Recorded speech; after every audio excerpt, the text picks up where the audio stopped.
to Distress Inks 101, my free online class, and today we're looking at adding water to distress inks. I'm designing for Create a Smile stamps, and we're going to look at two different videos today on two different ways to use water in your distress inks. So in my first video, which you can check out on my channel, we looked at using them as watercolors, and today we're going to be using them just to spritz on some water and watching the effect as distress inks react to water. Now I'm going to be using the Botanical Love stamp from Create a Smile, which is one of my all-time favorite stamp sets, especially for flowers, and you can see a ton of videos on my channel using it. And I'm going to be inking it up using Versamark ink.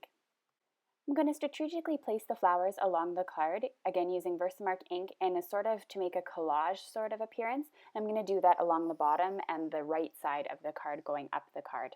I wanted to create a really nice collage scene of flowers and then do some distress ink over top.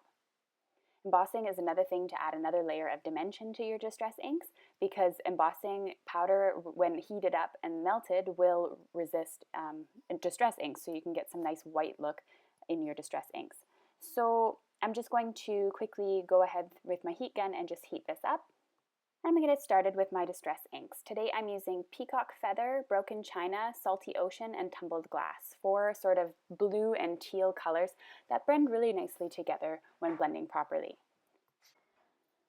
Just keeping in mind some of my tips from yesterday, it's a really good idea to start off of the cardstock, work your way in from the side of the card, and then in circular motions, and remember not to apply any pressure to your distress ink, and just keep going over and over again to darken up the colors as you see fit. These four colors, they blend really nicely together, as I stated before, but Tumbled Glass is a really light ink, so you are going to have to go over that quite often in order for it to make an effective appearance and blend nicely with the Salty Ocean. So now we have this really nice blue background. You could even use this as sort of an underwater scene. I really like how the Tumbled Glass creates sort of a lighter appearance, almost as if the sun is shining on the water.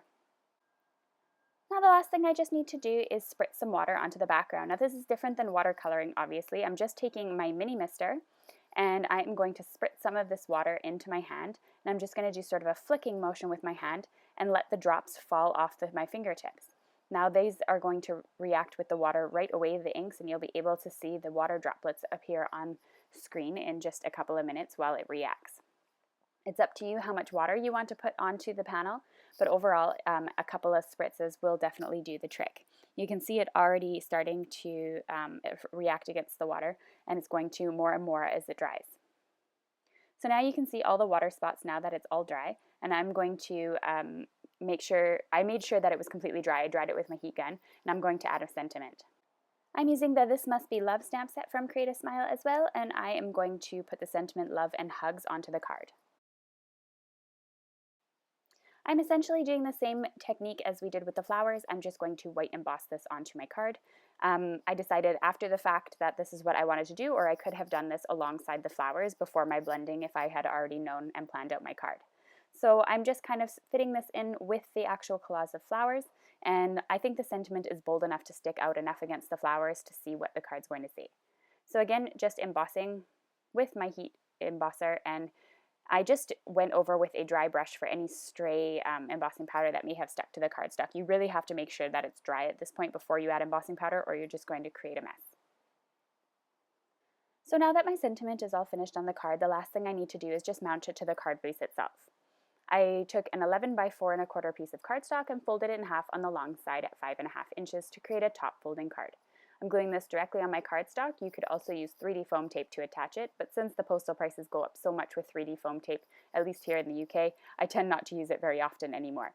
So I'm just going to glue this onto my panel, and I absolutely love the way that this turned out. I think the color combination of the Peacock Feathers, Broken China, Tumbled Glass, and Salty Ocean work just beautifully together as far as distress inks go. And I hope you enjoyed the two techniques today that I showed you in the two videos on how to add water with your distress inks. All of the supplies used are listed below in the video description as well as on my blog. To access my blog, you can click in the video description or right here on the screen where it says click here. Over on the right, you can subscribe to my channel by clicking on the button, or you can click on the picture to check out yesterday's class on natural backgrounds. Also, don't forget to check out the second video as well as my blog for a free PDF download on how to do this card. Thanks so much for watching, everyone, and I'll catch you tomorrow.